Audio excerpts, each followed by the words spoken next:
하나님 멀리 계시지 않고 가까이 계신 줄 믿습니다. 그 가까우신 하나님 믿고 쫓아가는 우리 되게 하여 주시옵소서. 그래서 우리의 믿음의 역사가 하나님 앞에서 이루어진 줄 믿게 하여 주시옵소서. 하나님이 가까이 계시기 때문에 우리의 응답이 빨리 된다고 생각하는 어리석음은 없게 하여 주옵소서. 하나님이 가까이 계셔도 우리의 응답은 하나님이 원하는 때에 되는 줄 믿사오니 그 믿음이 견고하여 흔들리지 않게 하여 주옵소서. 하나님이 멀리 계셔서 응답하지 않는 것이 아니라 하나님이 가까이 계셔도 필요한 때에 응답하신 줄 믿사오니 그 고백을 반복적으로 반복하며 그것이 맞다라는 것을 인정하고 기다릴 수 있는 인내와 용기도 허락하여 주시옵소서. 아닌 때에 하지 말아야 될 때에 이루어지는 것처럼 안 좋은 건 없습니다. 해야 될 때, 이루어져야 될 때 그 뜻이 이루어지게 하여 주시옵소서. 감사합니다. 고마우신 예수님 이름으로 기도드렸습니다. 아멘, 아멘. 죄송합니다. 요한복음 7장 계속 이제 보도록 합니다. 7장 1절에서 9절입니다.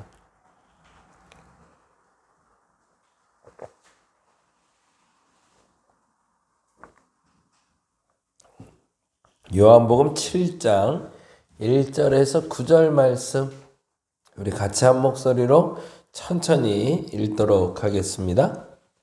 그 후에 예수께서 갈릴리에서 다니시고 유대에서 다니려 아니하심은 유대인들이 죽이려 함이로라.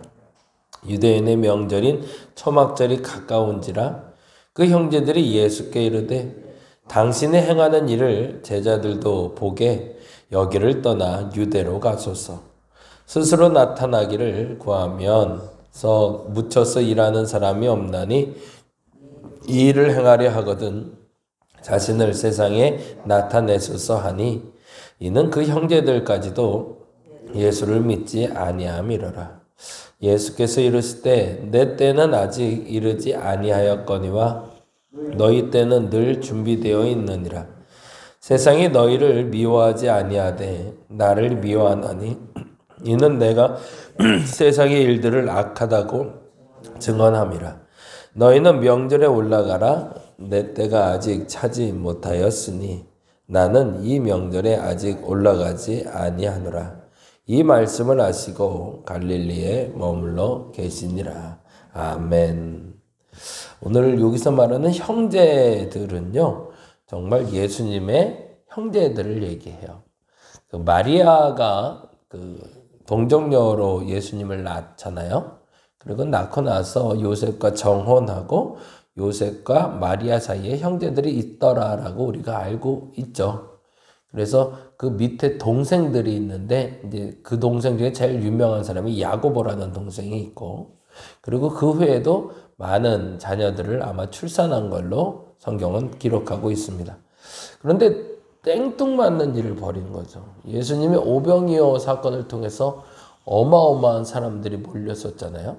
5,000명의 성인들 그리고 여자들, 아이들 한 15,000에서 2만 명의 사람들과 거닐던 사람이었잖아요. 근데 그러다가 갑자기 여러 가지 대화를 통해서 예수께서 단호하게 그들을 다 물리쳐 버리십니다. 그래서 다 떠났던 얘기가 지난주까지 얘기였죠. 그리고 나서 갑자기 예수님이 다시 고향으로 돌아와 칩거하기 시작하자 동생들 입장에서는 이게 좀 이상한 거죠. 아니 그렇게 사람들이 많이 당신한테 몰리고 이제는 뭐라도 좀 한번 할라치면 제대로 뭔가가 좀 될 것 같은데 왜 저러고 있지? 라는 답답함인 거죠. 자식 잘 키워놓고 서울대 보내고 법대 보내서 이제 공부도 다 하고 자격증까지 다 따놨는데 이놈이 집에 앉아서 아무것도 안 하고 밥만 먹고 있으면 얼마나 화가 나겠어요. 엄마 입장에서. 아니 너 그렇게 많은 공부해놓고 그렇게 많은 준비해놓고 변호사를 개업을 하던가 어디 판사로 좀 나가던가 뭐라도 좀 하지 어째 넌 그러고 있냐 라는 생각을 부모나 자녀들은 충분히 하겠죠. 예수님이 지금 그 마음이거든요. 그러고서 칩거하고 계시니까 동생들 입장에서는 너무너무 답답한 거예요. 아니 그 정도로 준비됐으면 나가야지 뭐 하는 거야 라고. 그게 오늘 본문에 이렇게 됩니다. 7장 1절 설명이 됐으니까 한번 읽어보시면 이해가 될 것 같아요. 그 후에 1절입니다. 예수께서 갈릴리에서 다니시고 라고 되어 있어요. 거기 갈릴리에 줄쳐놓죠. 예수님의 고향 하면 이제 갈릴리 이렇게 기억하면 되시겠죠. 예수님의 고향이 갈릴리에서만 다니셨대요. 그리고 뭐라고 되어 있죠? 유대에서 다니려 아니하심은 거기 유대 거기다 줄을 쳐놓을게요. 사실은 갈릴리도 유다 땅이죠. 그런데 갈릴리하고 유다하고 구별한 이유가 있죠. 우리말로 대한민국이라고 다 대한민국이 아니라 서울. 그러면 또 대한민국은 조금 특별한 의미가 있잖아요. 농담삼아 요즘 그런 얘기 많이 한다고 그래요. 화성 사러, 동탄 사러 이게 다른 말이라며요. 예. 화성이 안에 동탄이 있는데 동탄은 화성과는 달라. 인천 사러, 송도 사러 이 얘기 한다며요. 인천 사는 게 아니라 난 송도 사러. 그리고 또 뭐 우리 하는 얘기 그 얘기 하던데 분당이 어디에 속해? 성남이죠. 성남 살아 분당 살아 그러면 아니 나 성남 안 살아 분당 살지 이렇게 얘기한다고 그러더라고요. 이게 사람들 생각에 그 지역에 대한 구분을 똑같은 단어를 쓰면서도 다른 의미로 부여될 때가 있는 거죠. 갈릴리 살아 그것도 유대 땅인데 근데 갈릴리 깡촌이잖아. 유대는 예루살렘을 말하는 거고. 아니 그러니까 이 정도의 능력을 갖고 있으면 이 깡촌에 있지 말고 대도시로 나가야지 라는 얘기 하는 거죠. 어떤 분이 참 저를 좋게 보셔서 그런 얘기를 한번 하신 적이 있어요. 마북동을 한번 떠나보면 어떻겠습니까? 라고요. 목사님 딴 데 대도시나 조금 신도시 가서 목회하시면 잘할 것 같은데 그런 데 가서 한번 목회해보면 어때요? 그러더라고요. 솔깃하죠. 그렇죠? 사람들 좀 더 많은 데 가서 나 더 좋아해 줄 사람이 많다면 거기 가서 해보는 것도 나쁘지 않겠죠. 근데 제가 개척할 때 한번 깨달음이 하나 있었어요. 모르겠어요. 또 이렇게 말하고 어떻게 될지 모르는 사람이라 감히 말은 못하겠지만 그냥 솔직히 얘기하자면 개척할 때 정말 많이 돌아다녔어요. 그거 우리 조성덕 권사님이 너무 잘하세요. 저분 데리고 많이 다녔고 어디 가서 괜히 부동산 보고 오면 툭하니 여기 어때요? 이러고 물어보고 또 찾아봐 달라고 계속 그랬었거든요. 근데 이제 세교 신도시를 가봤어요. 세교라는 곳을 가봤는데 너무 좋더라고요. 신도시인데 그때 제가 조사를 해보니까 한 11만 명 정도 모인대. 11만 정도 모이고 그리고 신도시라 보니까 젊은 사람들이 엄청 많아요. 그리고 때마침 이제 아파트가 막 입주할 때였어요. 가면 사람들이 막 몰려올 수 있는 어떤 공간들은 만들어졌더라고요. 근데 안타깝게 신도시에는 아파트 단지 내에 교회를 안 주더라고요. 그래서 여기저기 찾아오는데 때마치 아주 기가 막히게 좋은 자리는 아니었지만 단지 내 상가를 하나 얻을 수 있는 기회가 왔어요. 한 20평 정도 되는 처음에 우리 있었던 그 정도 공간 정도 되는 한 20평 정도 되는 공간을 얻을 수 있는 기회가. 그래서 저거 계약해야겠다 결심을 하고 그날 이제 마무리를 하고 저녁에 친구들이랑 같이 갔는데 친구 목사님들 그 친구 목사님들이 이제 다 둘러봤으니 우리 차 한잔 하고 가자. 그러고서 그 동네 오산 사거리였던 것 같아요. 그러니까 거기도 또 다르죠. 오산하고 세교하고 달라 또 그랬겠죠. 세교는 신도시니까. 그래서 KFC인가 무슨 맥도날드인가 뭐 하여튼 뭐 그런 거 커피 파는 데 앉아서 차를 한 잔 마시는데 제가 사거리를 이렇게 봤죠. 이제 앞으로 만나야 될 사람들이니까 어떤 사람들이 오갈까. 근데 그때 제가 깨달음이 왔어요. 그 깨달음이 뭐냐면 너무 사람들의 걸음이 잘다 그러죠. 굉장히 빠른 거예요. 움직임이 동네가 좋게 말하면 굉장히 살아있고 역동적이라 쉬지 않고 사람들이 다니더라고요. 바글바글 해요. 근데 대부분이 다 젊은 사람들. 애기 엄마들 유모차 끌고 다니고 막 시끌벅적해요. 근데 마음속에 드는 생각이 여긴 아니네. 이 생각이 드는 거예요. 그래서 제 자신을 그때 돌아보게 됐어요. 사람들이나 환경을 볼 때는 너무 좋더라고요. 거기서 하면 교회가 시작돼도 생각보다 빨리 사람들이 모일 것 같아요. 그리고 꽤 많은 사람들도 만날 수 있을 것 같아요. 근데 내 몸에는 안 맞더라고요. 나는 이 빠름이 맞는 사람이 아니더라고요. 조금 좀 천천히 갔으면 좋겠고, 좀 여유롭게 사람 만났으면 좋겠고, 그래서 선택한 게 이제 여기로 오게 됐어요. 여기로 와보니까 사람이 안 보여요. 돌아다니는 사람도 없고, 심지어 대중교통도 주말에는 1시간에 한 대씩 와요. 근데 여기가 그렇게 정이 포근하게 있는 동네더라고요. 그래서 신창 아파트에 개척을 하고 앉아있는데, 이상한 동네예요. 뭐 개척했다고 목사 왔다고 그런 건지 제가 특별한 은혜를 받은 건지 시도 때도 아니고 사람들이 무슨 떡을 갖다 주질 않나, 과일을 갖다 주질 않나, 심지어는 경비 아저씨가 살구나무에서 살구 땄다고 갖다 주고 던져놓고 가질 않나, 뭐 그런 동네더라고요, 이 동네가. 그러면서 경비 아저씨랑 수위 아저씨랑 뭐 미용실이랑 이발소랑 뭐 다 같이 뭘 나눠 먹어요. 그러고서 그냥 뭐 반찬 했으면 반찬 나눠 먹고 뭐 이런 동네더라고요. 약간 정서가 도시가 아니라 약간 시골 같은 느낌이 있는 거예요. 근데 그게 제 옷에 맞더라고요. 그래서 알게 됐죠. 물론 저도 욕심이 나죠. 신도시에 새로운 사람들 만나는 게 좋은데, 이 구수한 냄새 나는 이 동네가 나한테 맞는 것 같다. 그리고서 그때 이제 개척을 하고 사람들과 정착하고 벌써 이제 7년이 돼가네요.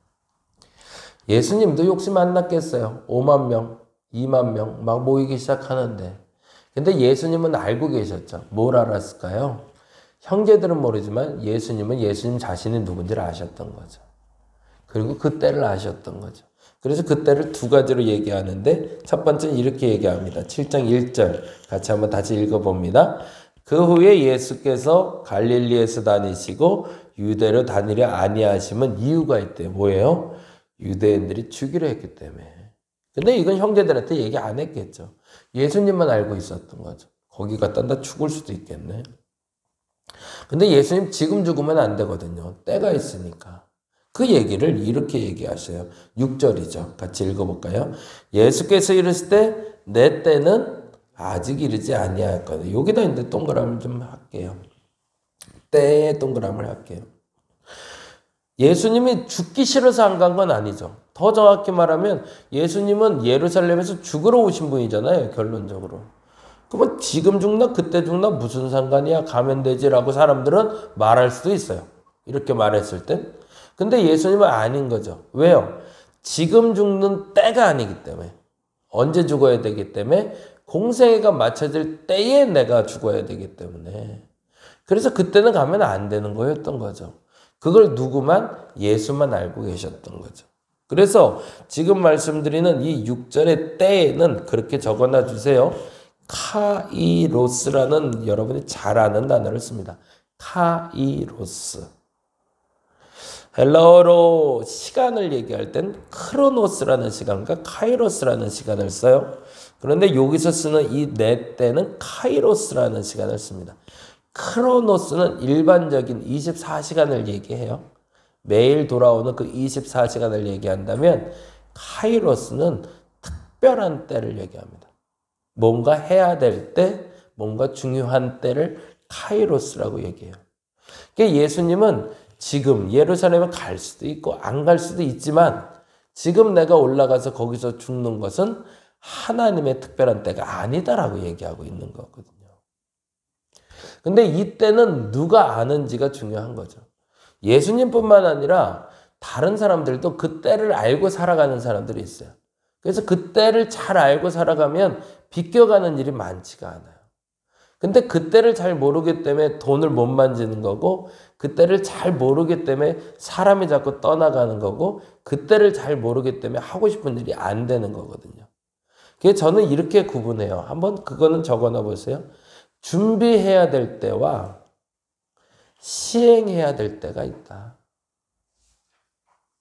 준비가 되지 않는 상태에서 시행했을 때는 시행착오만 있을 수밖에 없습니다. 뭘 해도 안 되죠. 근데 준비를 잘 맞추면 그때는 해야 될 때가 이럴 때 진짜 제대로 그 일을 할 수 있는 거죠. 예수님은 지금 준비할 때인지 지금 움직여야 될 때인지를 구별해내고 계시다는 거죠. 그 때를 알지 못하고 움직이는 사람들의 겪는 일들은 반복적인 실패입니다. 왜 난 다 준비된 것 같은데 안 되지? 난 다 할 것 같은데 왜 안 되지? 이유가 있죠. 준비를 안 하고 움직였으니까. 그래서 그 준비를 할 수 있는 때를 하나님이 사실은 충분히 주셨거든요. 그건 나이가 중심이 아니라 그 때를 잘 준비하면 그게 나이가 50이든 60이든 70이든 그때가 이르면 하나님이 사용하시는데 그게 모세잖아요. 그게 아브라함이잖아요. 모세가 나이 40에는 자기 생각엔 준비가 끝났다고 생각했거든요. 왕자로서의 서열도 넘버 2. 왕 다음에 왕자니까 그 자리까지 가 있죠. 권력의 최대 높이죠. 재정도 주무를 수 있죠. 내가 움직이라면 군사도 움직일 수 있는 사람이었단 말이에요. 근데 하나님은 그때의 이스라엘을 구원하라고 모세를 시키지 않았다는 거죠. 왜? 그건 내가 준비됐다고 생각한 거고 하나님 보기엔 이 사람이 하나가 준비가 안 됐거든요. 그게 뭘까요? 그게 40년이 지나서 모세를 부른 이유가 되는데 그때까지 하나님을 제대로 알지 못했기 때문이죠. 이 백성은 모세가 이끄는 것이 아니라 하나님이 이끌어야 된다는 거예요. 그리고 그 하나님께 내가 어떻게 철저히 순종해야 되는지를 배우는 작업을 10가지 재앙을 통해서 배우게 하시고 그리고 모세가 그때부터 철저하게 하나님께 순종할 때 하나님이 이스라엘 백성들을 이끌어가기 시작하십니다. 오늘은 그렇게 기도하고 여러분의 때를 만날 수 있기를 간절히 바랍니다. 준비해야 될 때와 움직여야 될 때를 구별하게 하옵소서. 그래서 기도해야 될 때가 있고요. 그리고 기도하고 움직여야 될 때가 있어요. 이 부분만 구별하시면 훨씬 더 나아지실 거예요. 제가 기도하라고 요청 드릴 때는 꼭 2가지예요. 준비해야 될 때 기도하라고 그래요. 근데 사람들이 기도해야 됩니다라고 말하면 약간 그런 생각을 하시나 봐요. 내가 지금 당장 기도하면 뭔가 응답되리라고. 아니요. 거기엔 2가지의 중의적인 의미가 있습니다. 첫째는요. 야, 권사님 기도하셔야겠어요. 집사님 기도하셔야겠어요. 라고 얘기했던 지금 준비하라는 얘기입니다. 근데 그 준비하라는 얘기를 알고 기도하러 오는 게 아니라 그 마음에 뭐라고 오냐면 내가 지금 기도하면 응답되지 않을까라는 기대를 가지고 와요. 근데 그거 아니에요. 지금 기도하셔야겠어요 라고 제가 말할 때는 이제 그 말을 알아들어 주시면 좋을 것 같아요. 제가 이제 기도해야 되겠어요 라고 말씀을 드릴 땐 준비해야 될 때라는 겁니다. 아무 역사가 없어요. 그냥 앉아 계셔야 돼요. 버티셔야 돼요. 그 시간을. 그리고 그 준비할 때가 끝나면 하나님이 알려주세요. 기도하고 움직여야 될 때를. 근데 이게 순서가 공식처럼 명확하다는 거죠. 기도로 준비하지 않고 움직였을 때와 기도로 준비가 끝나고 움직였을 때는 완전히 다른 결과라는 거죠. 이때를 구별할 수 있는 지혜를 달라고 여러분이 기도하시기 바랍니다. 오늘 여기 앉아 계신 분들도 마찬가지. 머릿속에 뭔가 하고 싶은 계획이 있기 때문에 나온 거 아닌가요? 그렇죠? 근데 그 계획을 이루기 위해선 준비기도 시간이 필요해요. 그래서 그 준비기도 시간이 끝나야 그 다음에 하나님의 일을 할 수 있거든요. 안타깝지만 근데 이 준비기도 시간이 끝나지도 않는데 자꾸 움직이는 분들이 있어요. 그래서 정말 해야 될 일을 못하는 분들이 있는데 절대 그렇게. 그래서 거기서 나타나는 첫 번째 현상은 한번 그거만 해먹고 마무리할게요. 첫째는 조급함입니다. 마음이 급해지거든요, 자꾸. 그래서 마음이 급해져서 자꾸 기도하다가 자꾸 일어나요. 조금 더 기도해야 되는데. 그 기도의 때를, 그 기도의 게이지를 높여놔야 되는데 그걸 높여놓지 못하고 조급해서 자꾸 일어나서 가요. 그러면 안 돼요. 2번째로 중요한 게 있어요. 감정 조절을 하셔야 돼요. 근데 정말 중요한 건요. 감정이 무너질 때와 감정이 세워질 때가 있잖아요. 너무 기쁠 때, 너무 가라앉을 때 똑같은 결과를 가져옵니다. 어떤 결과일까요? 그 감정 때문에 정말 잡아야 될 걸 못 잡아요. 그래서 이 2가지만 잡을 수 있어도 다음 일에 실패가 없습니다. 기도할 때 내가 지금 끝까지 기도할 시간인가 일어날 땐가를 구별해내야 되고 첫째는 조급함 없이 2번째는 감정에 휘둘리는 기도를 하는가, 감정에 휘둘리지 않는 기도의 상태가 되었는가를 보셔야 돼요. 그리고 나서 응답이 있죠. 사실은 그 기도의 누적 시간을 채우지 못하거나 아니면 그 감정을 이겨내지 못하면 그 어떤 기도도 응답이 엉뚱한 응답이 될 수밖에 없습니다. 그래서 그 준비 기도 시간에는 조급하지 않도록 기도하게 해달라고. 그리고 두 번째는 감정에 휘둘리지 않게 해달라고. 그래서 그게 완성이 되었을 때 이제 때가 되었다라고 예수님이 얘기하실 거예요. 그때 움직이시면 돼요. 준비할 때 그리고 움직여야 될 때 그것을 구별해낼 수 있는 저와 여러분 되시기를 간절히 바랍니다. 기도하겠습니다. 아직 준비가 안 됐으면 움직이지 말아야 됩니다. 준비가 됐으면 움직여야 됩니다. 그때를 구별할 지혜를 내게 허락하여 주시옵소서. 기도의 때가 있습니다. 준비 기도할 때가 있고 움직여야 할 때가 있습니다. 믿고 구하게 하여 주시고 그때에 맞춰서 움직이는 내가 되게 하여 주시옵소서. 감사합니다. 고마우신 예수님 이름으로 기도드렸습니다. 다 같이 기도하고 돌아가겠습니다.